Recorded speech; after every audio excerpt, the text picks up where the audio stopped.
he llegado a la conclusión de que el problema con la ética es el enfoque que se le da. A nadie le gusta, ni a ti ni a mí, que le impongan cosas desde fuera. La ética se mira como esa cosa que te impone los códigos, las normas y demás. Y resulta que la ética es otra cosa completamente distinta. Aquí te cito a Kant. Kant tiene unas cosas preciosas. Primera, él establece la diferencia que hay entre un ser libre y un esclavo. Dice, el ser libre hace las cosas porque le da la gana. Si hubiera sido grosero, habría dicho porque le da la puta gana, para hacer énfasis. En cambio, el esclavo hace las cosas solo porque se las impone desde fuera. Hay una ética de esclavos que es la que se está fijando en los códigos, en los mandatos, y que está reclamando, es una cosa curiosa, está reclamando que haya sanciones a las faltas éticas. Y está inspirando algo que discutía yo el otro día con colegas de Bolivia, que se sentían muy orgullosos porque tenían un tribunal de ética. Les dije, hermanos, es una contradicción en los términos. ¿Por qué? Porque la ética se la impone uno a sí mismo. Y un tribunal es un remedio de lo que son los tribunales judiciales, en que se imponen desde fuera normas, en que se castiga, en que se le ordena a la policía, etc. La ética es una cosa completamente distinta. Es el acto mayor de libertad de un ser humano, ser ético. Sigo con Kant. Ser ético, dice él, es ser legislador de sí mismo. Y claro, ya ser legislador de sí mismo inmediatamente te trae a la mente la arbitrariedad de quien está legislando para sí mismo. Pero, atención, ser legislador de sí mismo significa lo mismo que dijo Aristóteles cuando definió la ética como la obediencia a la propia naturaleza. Por tanto, yo soy ético cuando me preocupo por estar de acuerdo con mi propia naturaleza. Y uno se pregunta, ¿y qué se significa con esa palabra media abstracta, naturaleza? Entonces viene la definición con base en la etimología. Naturaleza significa nasci en latín, nacer. O sea, naturaleza es lo que uno trae puesto al nacer. Y traemos puesto al nacer no solamente los aspectos del cuerpo y demás, sino que hay un espíritu humano que comienza a crecer con el nacimiento de la persona. Y ese espíritu humano se distingue primero porque es abierto a los demás. La prueba de eso es que uno siente que un chino comenzó a crecer cuando dejó de pensar en sí mismo y se abrió a los demás. Y segundo, ese ser humano abierto a los demás es alguien que actúa por inteligencia, no únicamente por emoción. Entonces sumas tú inteligencia y apertura a los demás y tienes la naturaleza. Ser obediente a esa naturaleza es justamente eso, estar abierto a los demás y sobre todo actuar movido por la inteligencia y no únicamente por los sentimientos y por la sensibilidad.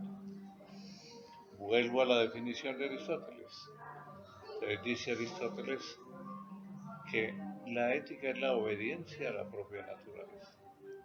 Entonces allí no hay cabida para la arbitrariedad. ni hay cabida para el ejercicio de la libertad de acuerdo con mi capricho, sino hay una obediencia a lo que es más propio del ser humano, ser inteligente y estar abierto a los demás. Y es por eso, maestro, que seguramente habrán concepciones diferentes de la ética, Claro, del comportamiento ético. sí, es que mira que el proceso que sigue la ética en la historia de la humanidad es un desarrollo a veces tonto, a veces muy inteligente, pero siempre es un desarrollo. De modo que dice Aristóteles esto, y los que se asustan con eso de la obediencia a la propia naturaleza, llegan a pensar como así que el capricho del ser humano se va a convertir en la materia prima de la ética. Y entonces aparece ese subjetivismo y luego esa condición de mirar lo ético como lo que cada uno decide ante sí y por sí mismo. Ese es otro. Llegar a otros autores, en este caso, eh, que te dicen la ética es el resultado de las deliberaciones de una sociedad. Entonces, cuando la sociedad llega a una especie de consenso sobre que esto es lo bueno y esto es lo malo, eso es lo ético. Esa es una escuela. Yo personalmente no comulgo con esa escuela, porque yo pienso que la ética es la construcción que cada ser humano hace de su camino para la excelencia. Es lo que he venido estudiando, reflexionando durante más de 20 años, en que se me planteó ese problema, me lo plantearon los colegas en talleres y demás, para llegar a esa conclusión. Es el ser humano el que construye la ética. La ética no te la construye ni un gobierno, ni una entidad, ni una universidad. Es una construcción personal. De la misma manera que es una construcción personal la libertad. Es una construcción personal la justicia. Eso tiene que comenzar por la conciencia de las personas. Luego tendrá que ver con la vida de la sociedad. Pero es eso. Son distintas maneras de verla. Otros ven la ética simplemente como el reflejo de una cultura. Entonces está condicionada por el desarrollo cultural de las distintas poblaciones. Y eso tiene parte de verdad. Porque yo actúo y yo miro mi vida y escojo los caminos que he de recorrer, presionado muchas veces por la cultura que estoy respirando. Por lo que me imponen. Yo creo que lo leí o lo escuché en alguna de sus conferencias decir que a veces se ha equivocado gran parte del concepto de ética en el periodismo cuando entre nosotros mismos queremos decidir si alguien está haciendo o no, o está teniendo un comportamiento ético o antiético. Se ve que Cuando el lugar escuchaste debe mi ser frase de que en ética nadie es juez de nadie, nadie fue de nadie, correcto, salvo de sí de sí mismo. mismo. Porque la decisión ética es lo más personal que existe. Entonces tú no tienes ningún derecho a suponer que tu decisión ética fue esta o aquella, ¿no? Entonces viene un desarrollo de la ética que comienza en cada persona. Porque ya yo como juez de mí mismo tomo y siento en el banquito de los acusados tal acción que cometí. Y comienzo por preguntarme, ¿por qué cometí yo esa acción? ¿En qué me basé para eso? Y eso nadie fuera de ti mismo lo conoce. Es parte de tu intimidad. Y ya luego viene la otra parte, confrontar eso con el ideal también personal, ético de cada persona. Y no hay peor juez, no hay juez más severo que uno mismo. sobre sus propias actuaciones.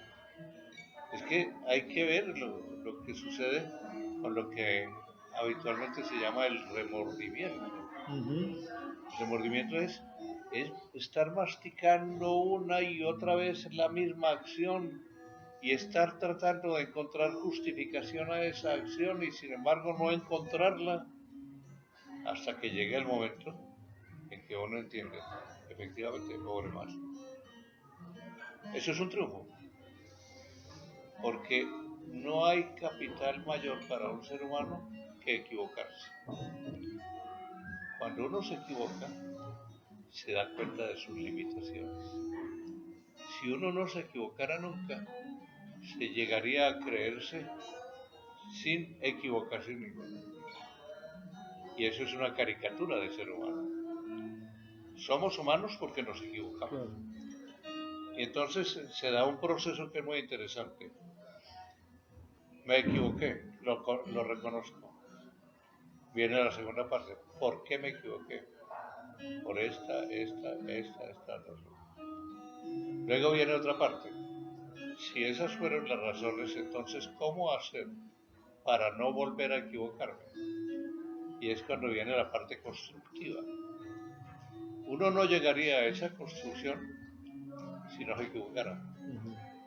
Total que el error viene a ser, paradójicamente, el padre de la buena vida, la vida correcta. Yo quisiera conocer su impresión, su opinión. ¿Estamos a tiempo de construir conductas éticas en el periodismo, en el ejercicio periodístico, o hay que empezar con nueva generación de periodistas? ¿O hay que empezar con la nueva generación de periodistas? No, yo creo que el periodista en ejercicio tiene hoy una gran oportunidad. Primero, una oportunidad de tipo tecnológico. Nunca se había dispuesto de instrumentos tan poderosos para el ejercicio de la profesión. Segundo, estamos en un momento que viene a ser como de cumbre aquí y aquí. El filo de la historia.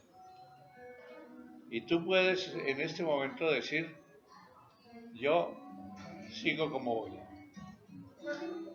que sería un error inmenso. El gran acierto sería, lo que estaba haciendo no está bien hecho y puede hacerse mejor. Y entonces la vida cambiaría completamente porque todo eso depende de tu voluntad, que es lo propio de lo ético. Y luego, estamos en un momento en que hay una lucha de vida o muerte para mantener vigentes los medios de comunicación. Los medios de comunicación o pueden convertirse en algo prescindible o pueden llegar a ser algo imprescindible para la sociedad. En este momento todavía no lo son. Pero la frase no es mía. No recuerdo ahora quién lo cité en el libro. Y este es el momento más oportuno para que el periodismo cambie y llegue a ser el ideal que siempre se soñó. Es este momento. Porque se están viendo las grandes equivocaciones, pero al mismo tiempo se están viendo las grandes oportunidades. Esto a mí me impresionó mucho cuando me puse a leer qué es lo que se está haciendo actualmente frente a esta crisis. Entonces leí el libro sobre el cambio del New York Times, leí a Edwin Plenel cuando habla sobre de mi part, Mediapart, el diario digital de París, y El País que es otro diario digital en Madrid. En todos ellos hay un acuerdo, hay una coincidencia, y es que está la oportunidad de hacerlo, pero tiene que cambiar la mentalidad. No es tanto un cambio técnico, sino un cambio de mente. Y ese cambio de mente comienza con el emplazamiento, el enjuiciamiento del periodismo que se estaba haciendo. Es un periodismo que había cedido a la tentación de lo fácil, que fue propiciada por la tecnología. Es un periodismo que todavía no se ha exorcizado de poder. Todavía se oye por ahí, por parte de los ilusos, que el periodismo es el cuarto poder. Sí, yo no comparto eso. Y mientras la mentalidad no expulse esos demonios del poder, el periodismo no cambia. En el momento en que se expulsan esos demonios y se los reemplaza por una actitud de servicio, por una convicción de que yo como periodista soy servidor de la sociedad y que le estoy prestando a la sociedad el servicio más digno, porque tiene que ver con su inteligencia y con su alma. En ese momento, el periodismo cambia. ¿Por qué? Porque cambió la mentalidad del periodista y de los empresarios.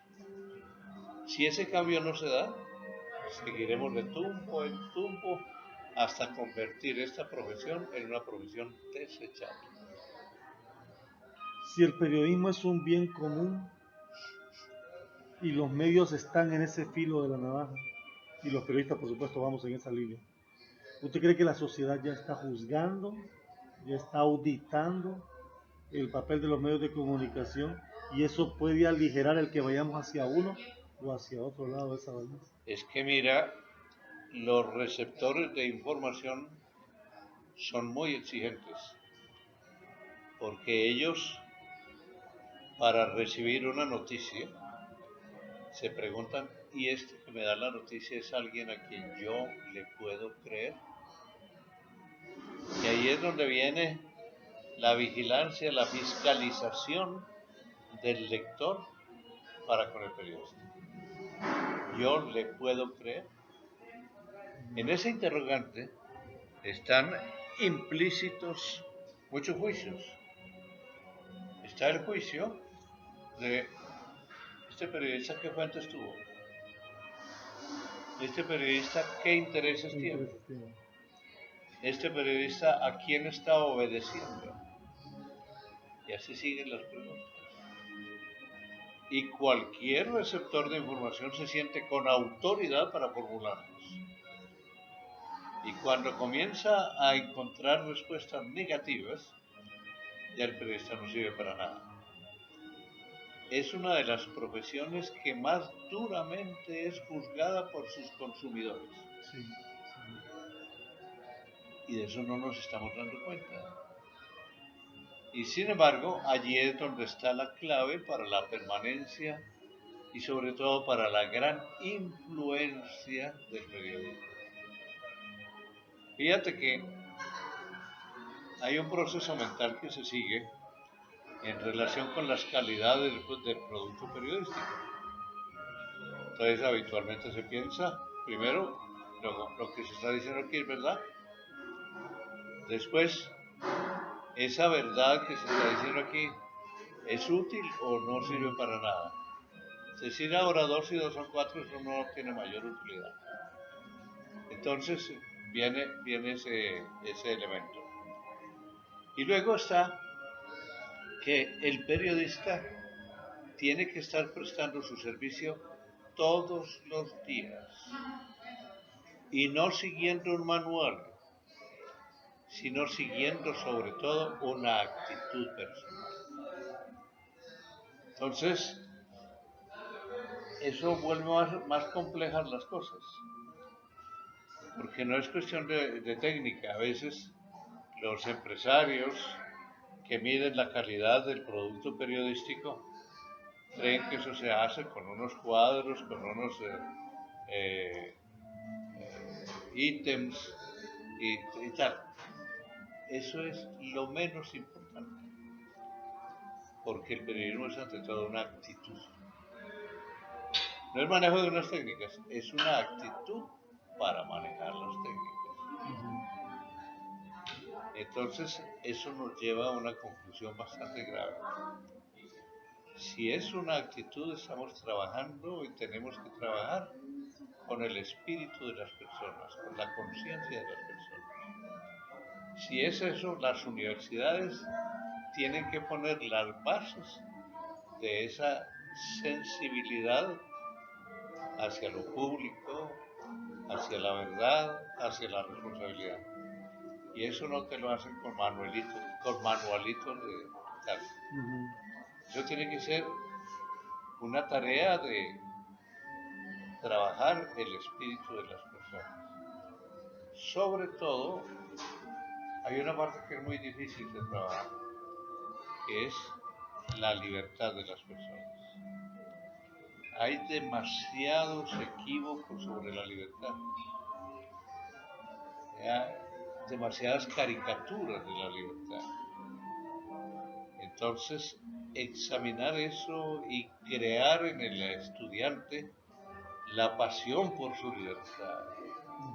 Y esa actitud, que se puede decir de rebeldía habitual contra todo poder, eso es una clave, pero al mismo tiempo un desafío enorme, porque son demasiados los elementos que se conjuran contra esa construcción de la libertad en cada persona.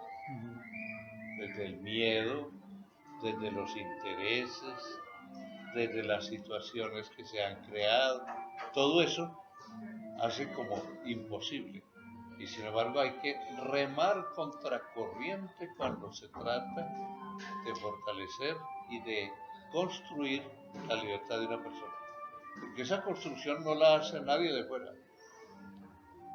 Nadie nos da la libertad ni nadie nos la quita. Somos nosotros quienes la construimos y quienes la destruimos.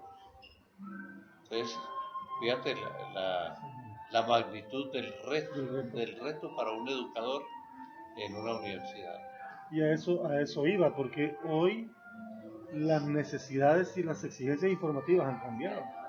Yo siempre he creído que la esencia del periodismo es la misma, pero que los insumos cambiaron, la tecnología lo cambió todo.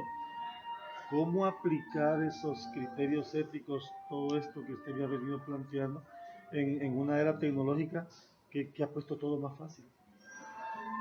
Hay una cosa, más suave, más hay un error que se comete en esto, y es el error de creer que hay fórmulas que resuelven todo. Y estamos ante procesos, y es un proceso de construcción que tiene de por medio el libre albedrío. Y lo que se puede hacer, y lo que hacen los mejores profesores, es rehuir de los discursos puramente teóricos y estar buscando siempre hechos con los que se hace el análisis con todos los estudiantes. Y en ese ejercicio hay que evitar de todas maneras ese dogmatismo y autoritarismo que suele tener un profesor. Hay que tener en cuenta que estamos tratando de unos hechos en que un estudiante cualquiera que hace una observación abre una ceja de luz, el otro que cuenta un caso. De modo que, ¿qué están haciendo? Están esculcando en la vida y aprendiendo en la vida lo que más transforma la vida de una persona, que es su libertad. El reto de los educadores en periodismo es ese. Allí creo que hay una cosa que ya están abriendo los ojos en las universidades. No sirve para educador quien tiene únicamente un librito que va leyendo. No. Sirve a alguien que ha tenido experiencia en eso y que a partir de esa experiencia se juzga a sí mismo y saca conclusiones para los estudiantes. Por eso, yo recuerdo alguna vez me llegó una tesis de grado, y mira que era tesis de grado para Derecho, y este estudiante se había dedicado a estudiar las clases de ética que se estaban dando en la universidad, y allí dejaba un campo abierto para cómo enseñar la ética. De ahí saqué yo una de las afirmaciones que están en este libro, y es: la ética no se enseña, se comparte. Es decir, tiene que ser algo de entrega de la propia vida al otro. No es cuestión de una teoría, de unas elaboraciones, que a eso son muy dados los profesores de universidad, a crear teorías. Y la ética no es susceptible de creación de teorías. Lo decía Aristóteles, la ética es un saber práctico Práctico. y es muy sabio eso. Y se comparte. ¿Cuál es o hacia dónde deben enfocarse las academias de periodismo? Tomando en cuenta el periodismo en la actualidad, los dilemas a los que nos vemos sometidos regularmente en la profesión y lo que la sociedad espera del periodismo. Yo creo que lo que tienen que aspirar a tener es unos estudiantes que se convenzan de la necesidad de ser buenas personas. Básico. Sí. Y al servicio de esas buenas personas, unas técnicas. O sea, la técnica viene en segundo lugar. Lo primero es construir buenas personas. Y ya luego, entonces, si viene la cuestión de la técnica, y viene la utilización de toda la, digamos, jurisprudencia que se ha ido acumulando alrededor de la aplicación de lo digital a la actividad periodística. Entonces, allí se da como la relación entre lo que siempre se había pensado y lo que se está comenzando a pensar en materia de tecnología, con la convicción de que en materia de ética todo continúa lo mismo, solo que más intensamente. Yo siempre pongo una comparación, que es la tecnología digital le pone lente de aumento a nuestros deberes éticos, porque es un gran poder, y donde hay mucho poder debe haber mucha responsabilidad. Esta nueva generación es muy tecnológica, muy de redes sociales. ¿Se puede ser ético en las redes sociales? Se tiene que ser ético. Si uno quiere en las redes sociales, primero hacer un bien. Y si uno solo hace bien, si maneja la verdad, si se esfuerza por decir la verdad. Si por el contrario lo utiliza las redes sociales como un juguete para hacerle trampas o para hacerle bromas o maldades a los demás, eso es otro cuento. Pero la red social es un gran instrumento. Y luego hay esto otro. Lo digital está concebido para que sea un instrumento de comunicación. Se lo está utilizando como instrumento de contactos.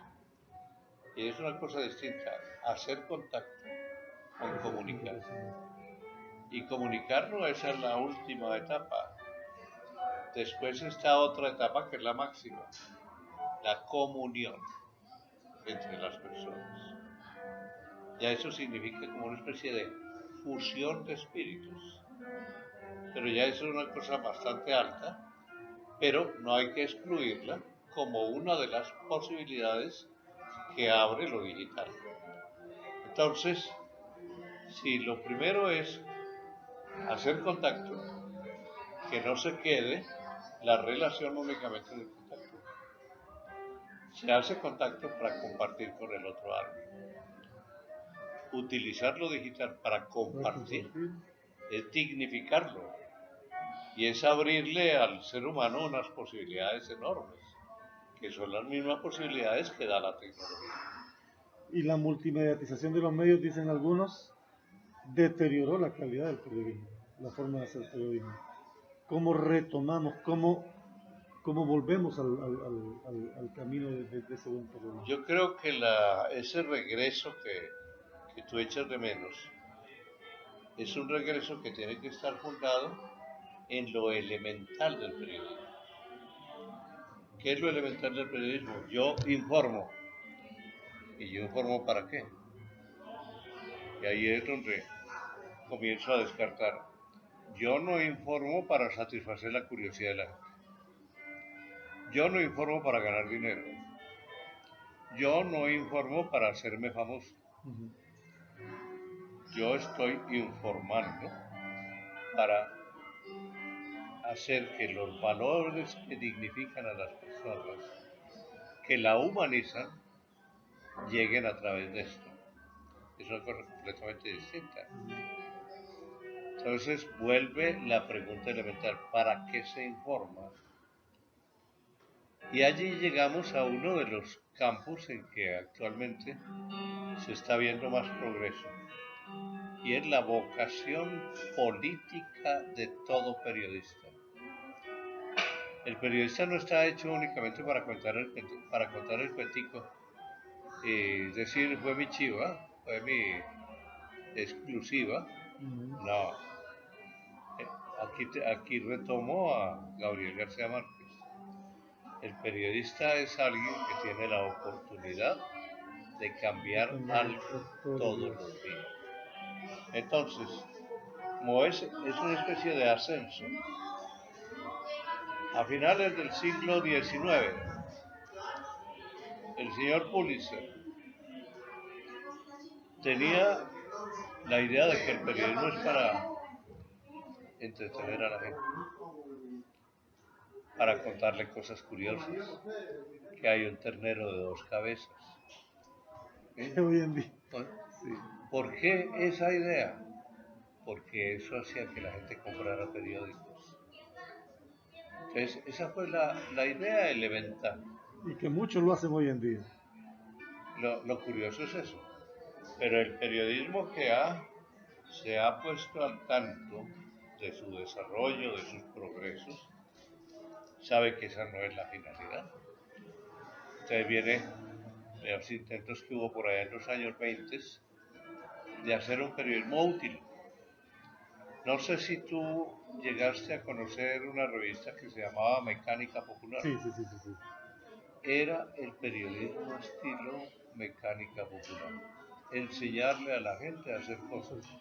Por la misma razón. Porque la gente compraba los periódicos para aprender a hacer cosas. Después viene una tercera etapa, y eso es a mitad de siglo. Y es cuando se hace periodismo para explicar lo que está pasando. Es el periodismo de interpretación. Y sí, eso satisface mucho, dignifica mucho la profesión, hace que la gente mire con respeto al periodista, que es una especie de gurú, que tiene la clave de lo que está sucediendo, y todo eso. Y por allá por los años 60 o 70 viene otra evolución, y es hablar del periodismo que pronostica el futuro. A la gente, y es la frase del autor a la gente no le interesa tanto saber lo que pasó, ni lo que está pasando, sino lo que pasará.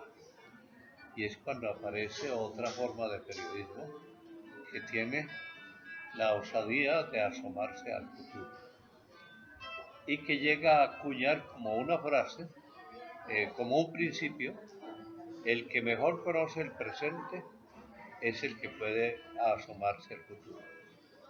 Entonces, es una doble expresión de, primero, conocer el presente de una manera exhaustiva para habilitarse y conocer lo que sucederá. Como ves, desde finales del siglo XIX hasta finales del siglo XX, el periodismo va cambiando, porque entiende, y hay en el fondo de todo eso la convicción de que el periodismo es un poder que no se ha desarrollado completamente. ¿Y esa convicción para ustedes es incorrecta No, o es correcta? es un poder, ¿Es un poder? y es un poder que no se ha desarrollado completamente, lo tiene frenado en este momento el impacto de la tecnología. Llegará a comprenderlo y a entenderlo el día en que el periodismo comprenda cuál es el rol político que le corresponde y deje todos los miedos que hay frente a la relación política y periodismo. No, el periodista es un líder de la sociedad, maneja la materia prima necesaria para el cambio de la sociedad, que es la información.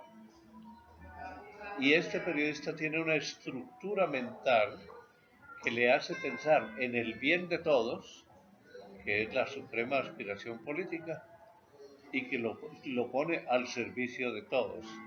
Eso lo vacuna contra el partidismo.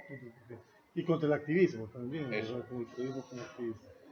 Yo le agradezco de verdad que usted haya compartido esto conmigo porque en esta actividad de trabajar con muchachos apasionados del periodismo, de los medios de comunicación, estos temas son temas comunes de consulta Sí, fundamentales para ello. y fundamentales para ello. Y de hecho, bueno, voy a compartir este diálogo con usted, con nuestros alumnos de la licenciatura en periodismo y quisiera que usted compartiera unos mensajes con ellos como futuros periodistas, como futuros comunicadores, de un hombre que ha estudiado durante mucho tiempo, que no ha parado de estudiar, que no ha parado de escribir, que conoce la realidad del periodismo a nivel mundial y latinoamericano en particular, que pudiera compartir algunas palabras con los estudiantes, algunos consejos. Cuando a mí me hacen esa pregunta siempre me viene la misma respuesta que creo que la he repetido 85 veces.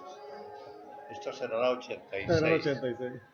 Entonces yo tengo delante a los estudiantes de periodismo. Ellos siempre quieren saber cómo hacer para ser un buen periodista. Primero, mire el periodismo como un servicio, no como un poder. Y luego, entienda que el periodismo no es un cálculo, sino que es una pasión. Por eso el periodismo no se ejerce como una profesión, sino como una misión.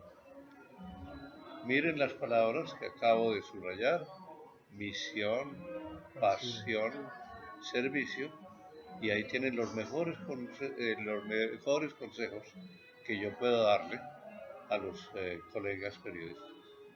Ha sido un gusto, de verdad, compartir con usted.